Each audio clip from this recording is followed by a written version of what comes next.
നമസ്കാരം. ഇപ്പോൾ ലഭിക്കുന്ന ഒരു പ്രധാന വാർത്ത, കൊല്ലം ജില്ലയിലെ നിലമേലിൽ സ്വകാര്യ സ്കൂൾ ബസ് അപകടത്തിൽപ്പെട്ടു.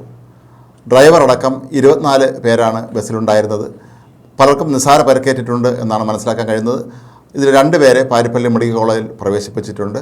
ആരുടെ നില ഗുരുതരമല്ല എന്ന് തന്നെയാണ് അറിയാൻ കഴിയുന്നത്. 22 വിദ്യാർത്ഥികളും 2 ജീവനക്കാരും ആണ് ബസ്സിലുണ്ടായിരുന്നതെന്നാണ് പറയപ്പെടുന്നത്.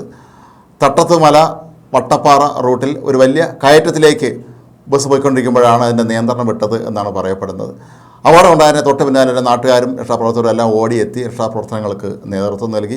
ഏതായാലും അപകടത്തിൽപ്പെട്ട ആർക്കും തന്നെ ഗുരുതരമായി പരിക്കേറ്റിട്ടില്ല എന്നുള്ളതാണ് ഏറ്റവും ആശ്വാസകരമായ ഒരു കാര്യം. ഒരു LP സ്കൂളിലെ ബസ്സാണ് അപകടത്തിൽപ്പെട്ടത്. അതുകൊണ്ട് തന്നെ ഇതിലെ യാത്രക്കാരെല്ലാം തന്നെ തീരെ ചെറിയ കുട്ടികളായിരുന്നു. എങ്കിലും ആർക്കും ഗുരുതരമായ പ്രശ്നങ്ങളൊന്നും ഉണ്ടായില്ല എന്നുള്ളത് തന്നെയാണ് ഏറ്റവും ശ്രദ്ധേയമായ കാര്യം.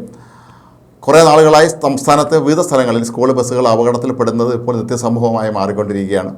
പലപ്പോഴും പഴക്കം ചെന്ന സ്കൂൾ ബസ്സുകളാണ് ഈ അപകടത്തിന് കാരണമെന്നായിരുന്നു റിപ്പോർട്ടുകളും സൂചിപ്പിച്ചിരുന്നത്.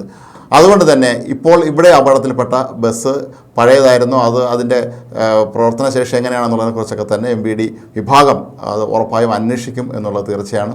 കാരണം വിദ്യാഭ്യാസ സ്ഥാപനങ്ങളുമായി ബന്ധപ്പെട്ട് അവർ ഉപയോഗിക്കുന്ന വാഹനങ്ങളൊക്കെ തന്നെ നല്ല കണ്ടീഷനുള്ളതായിരിക്കണമെന്ന് സർക്കാർ പലതവണ നിഷ്കർഷിച്ചിട്ടുള്ളതാണ്. പക്ഷേ പലപ്പോഴും അത് സംഭവിക്കാറില്ല എന്നുള്ളതാണ് അതിൻ്റെ കാരണങ്ങളിലൊന്ന്. KSRTCയിൽ നിന്നും മറ്റും ലേലം ചെയ്യുന്ന ബസ്സുകൾ പലപ്പോഴും സ്കൂളുകൾ വാങ്ങി പിന്നീട് അത് പെയിൻറ്റ് ചെയ്ത് രൂപം മാറ്റി ഉപയോഗിക്കുന്നതായിട്ട് വ്യാപകമായ പരാതികൾ നേരത്തെ ഉയർന്നിരുന്നു. അപ്പോൾ ഈ ഒരു സന്ദർഭത്തിലാണ് ഈ ഒരു ബസ് അപകടം ഇപ്പോൾ ഉണ്ടായിരിക്കുന്നത്. ഏതായാലും ഈ അപകടത്തിൽ ഗുരുതരമായ പേർക്കൊന്നും ആർക്കും ഏറ്റിട്ടില്ല എന്നുള്ളത് തന്നെയാണ് ഏറ്റവും ആശ്വാസകരമായ കാര്യം.